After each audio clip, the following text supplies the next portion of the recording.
Underneath this blanket is probably one of the most unique, interesting, and popular builds I have ever done on this channel, which is why it is still the only system I've ever built custom that is still 100% together. So that's why today we are going to revisit this build that is currently 5 years old.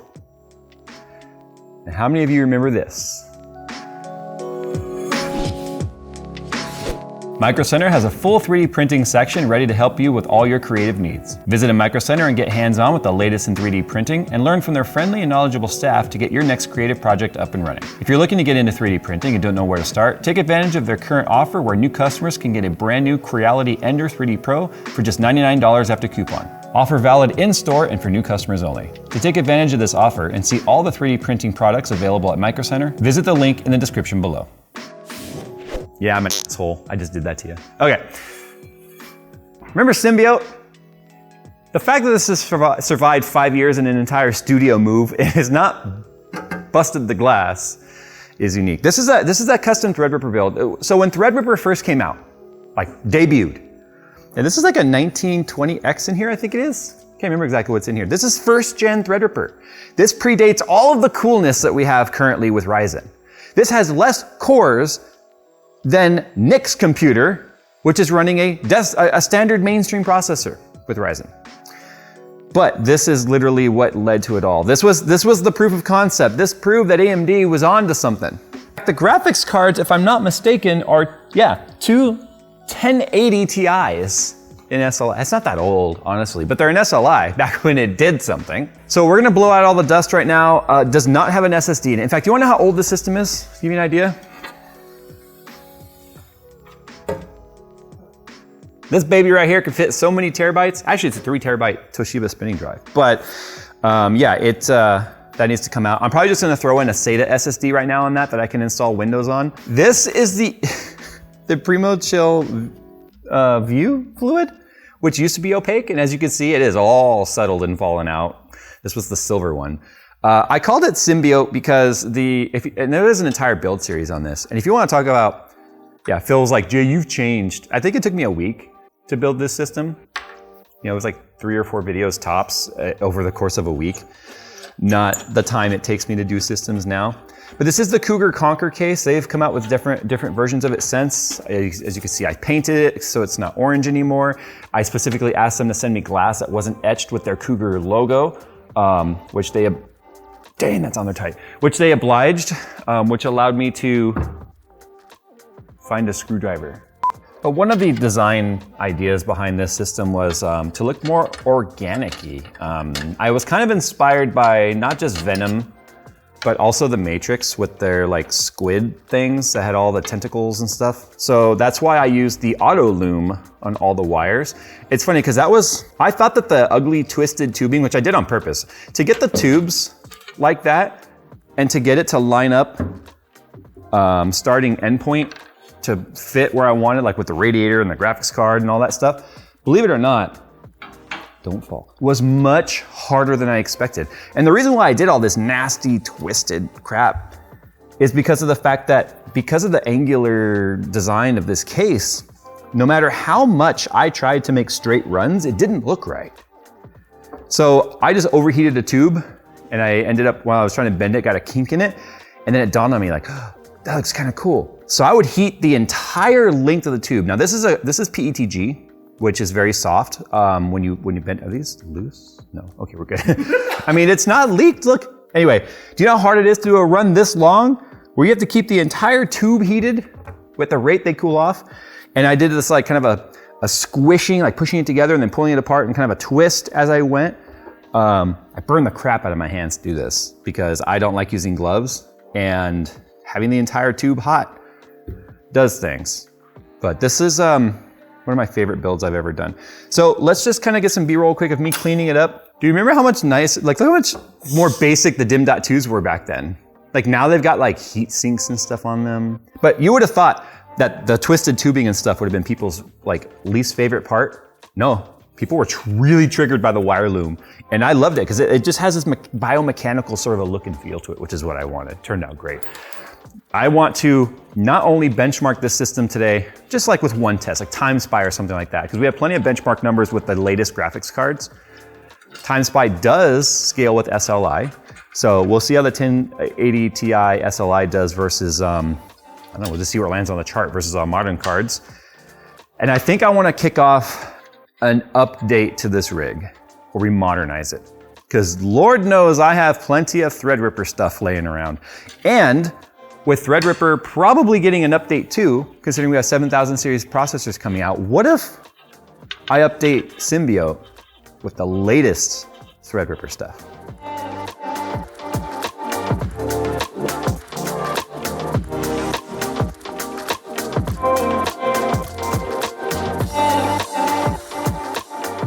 So I'm gonna throw the DIM.2 back in. Funny thing too is there's no M.2s on this board. They all have to go on the DIM.2. So that means it could only fit 2 on here. As far as I'm looking around, I don't see any M.2 slots anywhere on the board. Another thing too, this block predates when they realized this block was too small and it's smaller than the cold plates. Because what EK had done is they had just taken a standard like Evo block, or Supremacy block, take that back, not Evo, a Supremacy block, and then just made a bigger base mounting plate to line up with the Threadripper locking, lockdown mechanism. So the block is actually smaller than the IHS. This is also the view fluid. Like I said, it's all fallen out. It's all gunked up in there. I have no idea how nasty the blocks could be in the graphics card. I have no idea how nasty, because these are solid, right? Yeah, these are acetal and palm, so I can't see in there. Can't see in the CPU block. It's probably all gunked up. This is the only system left that actually had the view fluid in it, and that's only because I didn't tear it apart. I'm just not entirely sure that it's all gonna boot up. So let me get a monitor up here, let me get power, let me plug it in. The funny thing is the power plugs in here, because the way the power supply is mounted. And it's all wobbly right now because this particular chassis, the Cougar chassis, the Conquer, required the glass. Because you see how this is mounted to the feet, and then this is mounted to the glass. So once you screw it all in, the glass actually becomes the support mechanism, which is sort of scary, but it is what it is. Let me get a monitor and stuff and hook it up. I forgot I did the carbon fiber wrap on the bottom of the D5 pump and all that. This is the XSPC glass reservoir, which I love. I was just looking at this, trying to get an idea of how I want to, maybe what parts I want to put here in the future. If I wait for the new Threadripper, that means maybe 40 series. But look at the length. I remember now that I tried to go with like For the Win cards in here, but I couldn't because their length meant it interfered with my reservoir. I'm also just procrastinating hitting the power button. I don't know what's gonna happen. Okay, it turned on. Hey, it remembered my red lighting, because remember I set it up with red and clear. The fluid is moving, but nothing is remixing. Like there's no more, oh, there's a little bit. Okay, these fans, all 3 of these fans are working. Oh my God, really? I don't know why I was expecting it not to post, but because I remember at the other studio, I have not fired the system up since long before we moved into this place. It wouldn't turn on. Like it would power on like this and then just no display. But anyway, let me see. Oh, wow, I thought it was 1920. So this is super high end. Your system is a 24 core, 48 thread, right? No, 32 core, 64 thread. And IPC improvements and clock speed improvements. Oh yeah, dude. His 32 has 32 gigs of RAM, which means I have 4 8 gig sticks. It's just funny how much things have changed. Like my new build has that, like my personal build has that with 2 sticks, with DDR5. I'm happy to see that the... No, your personal build has twice that. Your personal build has 64. Oh yeah, 2 32s. Yeah, 1 stick. So it's idling at 34C, so that means the pump is... Hey look, it's starting to remix. Keep mixing up. It's starting to remix. Dude, I forgot how good the airflow was in this. I'm so excited about this build again. I forgot how good the airflow was. Like the airflow was all the way out the front too. Like I wish there was a way to demonstrate this. So one of the things I didn't like about this build though, is if you're sitting in front of it, the air coming off this fan will come out the front as well. So if you had a lot of heat buildup with the graphics cards under load, that heat would blow in your face. And I didn't like that about this. So maybe we 3D print a scoop or something, I don't know. Or just 3D print a plate here that maybe has my logo or Symbiote or Venom face or something here. Then we'd have like a pass-through button or something, and then all the air has to go that way. It's manual. I remember back then I was like, I want to manual pump everything. I don't like auto pumps. It's funny how when we're set in our ways, we swear we'll never change, and then we do. Actually, I was forced to change. They stopped making them in variable speed pump. There it goes. Woo! It's symbioting, and look at all the bubbles coming out. Dang, there was that much air trapped? Dude, it's remixing. I don't believe it. There's so much air though, you hear that? I don't care though. It looks like there's a huge leak, because like it's going down. You can see the old level and where it is now. Yeah. It actually looks like nothing happened to it. This is still not an endorsement for this fluid, okay? Yeah, don't use it, guys. That ship has sailed. Ew, there's the chunky stuff though that I've talked about. See the chunky stuff? Ew, it looks like vomit. Limited chunkies. I mean, this stuff chunks, you can't stop it, but all right, enough talking. It's working, it's booting. I can't believe it's kept working this entire time. Let me configure the BIOS, make sure it sees the M.2. Let me slow my pump back down a little bit. So ironically, it's doing exactly what it is I said it was doing before, which is boot looping. So it's gonna boot loop again. So looking at hard drives. Oh, no, it's trying to prepare an automatic repair on a drive I don't, yeah, see, it just boot looped again. So we're talking about the boot looping here, and it's funny because I do have another Toshiba drive in here somewhere. I'm trying to remember. I've just done so many builds. I do believe underneath this ROG logo here that lights up, there are screws. I do think there's an M.2 under there, because if I go over here to the boot, and I look at my boot devices, I got the Voyager Mini. That's this USB key right here, which has our Windows install on it. We've got the Corsair MP600 Core. That's this one I just installed right here on the DIMM.2. We have this Toshiba RD400. RD400 is an M.2. I do think there's an M.2 under that cover right there. It's a wait, what's the size of this one? Might be a 512. Wow, they're actually in stock right now at Amazon. It costs $70. So anyway, I think that's causing some of our boot issues. It's trying to fix, because I took out the original OS drive and I think the boot's all messed up. However, because this is also so old, we want to put on Windows 11, we need to go ahead and flash the BIOS anyway, which is what we're gonna go ahead and do now, just for good measure. I think that'll fix our boot looping issue. Because who knows, I don't know the way that I can't remember anything about the way the UEFI was set up or what drive or any of that stuff. So I think it did the thing where for some reason it installed the OS on one drive and then the bootloader on this drive. So the OS is going, all right, bootloader, what are we gonna do? The bootloader is like, hey, whatever drive I had in here, you're up. Yeah. And then this crickets. And so the CPU goes, well, I guess we should restart, or the motherboard does at least. So I think that's what's happening there. So the current version is 0902 with a build date of 12/21/2017. We're going to a Zenith Extreme 2201 with a build date of 7/15/21. I'm surprised that this even still had support up to last year, but you can tell they stopped working on it because we're now, going on a year without an update. Hey, 4 years of BIOS support, that's pretty good for ASUS. Yeah. I thought the drive that I grabbed didn't have an OS, so maybe what the issue we were having here is that the bootloader was looking for the different version of Windows than the regular OS, and then it was trying to boot this one and they weren't matching. All we did was update the BIOS and now it works. Could have very well been a TPM thing. Who knows, because it was Windows 11. Don't know, it's booted. This drive is out of the Origin PC that we were doing some testing and stuff with. I need to plug in the internet real quick, which is perfect, which means, look, Firestrike's already installed, or 3D Mark. So we can actually get some comparison number for you guys. This is turning out to be, just like Ice Cube said, a good day. It's noticeably slow. So look, first of all, the clock speed down in the 3s. It's been a long time since I've seen anything in the 3s. Like we would look at this and go, oh man, we're only getting 4.5. What's happening? Because we're used to 5.0 now. 5.0, 5.2, 5.3. You click on something and there's a delay, watch. See? Look. Yeah, I'll do that on camera. Everything is, watch. See if it even closing. See, there's like noticeably slower response. Like installing this driver would have been done 16 times already in a modern. Look, first gen Threadripper was a good start, but the CPU core and IPC was damn bad. Okay, it just made up for it with lots of cores. Jeez, look how long it takes to pull up the. This is a clean Windows install, by the way, guys. There's nothing on here It's complete. It's already installed all of the AMD stuff that it needs to be AMDing. Okay, anyway, notes. Phil just ran it and he got a 43,083.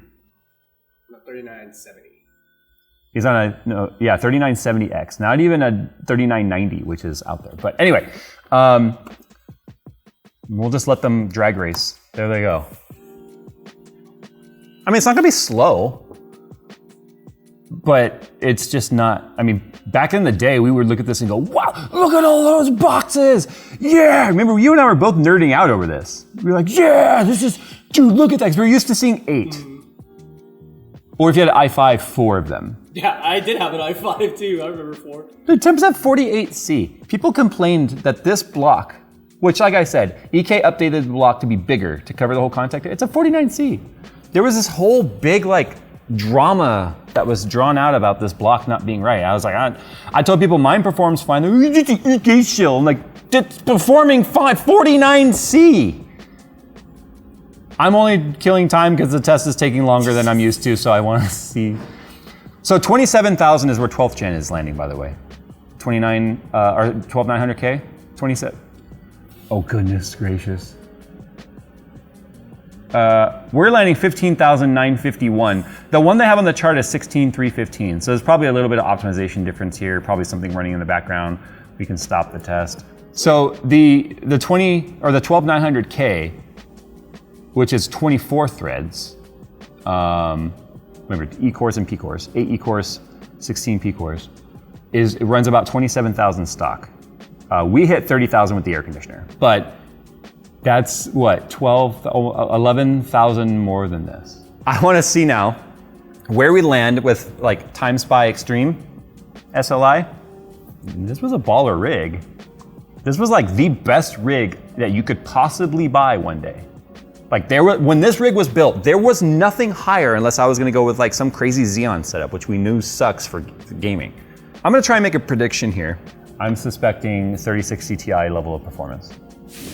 I know I'm dogging on this computer and there's probably people out there with a similar computer that feel like I'm being disrespectful to it. It's just this is a good thing to see how far it's actually come in 5 years. And it's because of this platform that the competition and the advancements we're seeing and benefiting from today in 2022 are because of the success of this. Think about this. If AMD and Ryzen and Threadripper weren't as successful as they were, Intel would have had no reason whatsoever to even start pushing their own boundaries. I mean, sure, it took 5 years for us to get E-core, P-core hybrid stuff working again, which they did with ARM and stuff back in the day, but I digress. It took Intel a while to respond.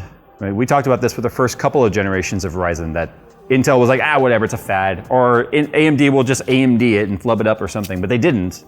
And so now, 5 years later, because remember, it takes a few years to develop these CPU technologies, we're now seeing the fruits of what this generation has caused today, which is fun. I'm so glad I unwrapped this thing and decided to fire it up. And I'm glad it's working. I think the test froze. I guess we'll do it again. We'll be back. And we'll just do graphics this time. It didn't make it through the graphics. It just didn't start the CPU test. All right, so we just ran the GPU test only now. But it's doing the same thing where it's getting hung up here. It's not like bringing up the results. The CPU is still doing something. It's at 50C right now. This is that weirdness. Can you please just give me a result? It's like it's waiting on something, but what? Okay, well, I tried. But it works. It runs. I cannot believe the fluid came somewhat back to life, even though you can still see it sort of caked up down there in the bottom a little bit, but I'm excited. I want to do something with this. Anyway, thanks for watching. Sign off down below if you guys have any suggestions on what you think would look good on this build. I do want to stick with Threadripper's latest when it comes out. Graphics card wise, maybe AMD cards. Call it an all AMD system. I don't know, it's not gonna be about being the most powerful system on the planet, but I don't know. There's so many options, that's what makes it difficult. All right guys, thanks for watching. As always, we'll see you in the next one. And I hate the fact that it wouldn't give us a number because I wanna know.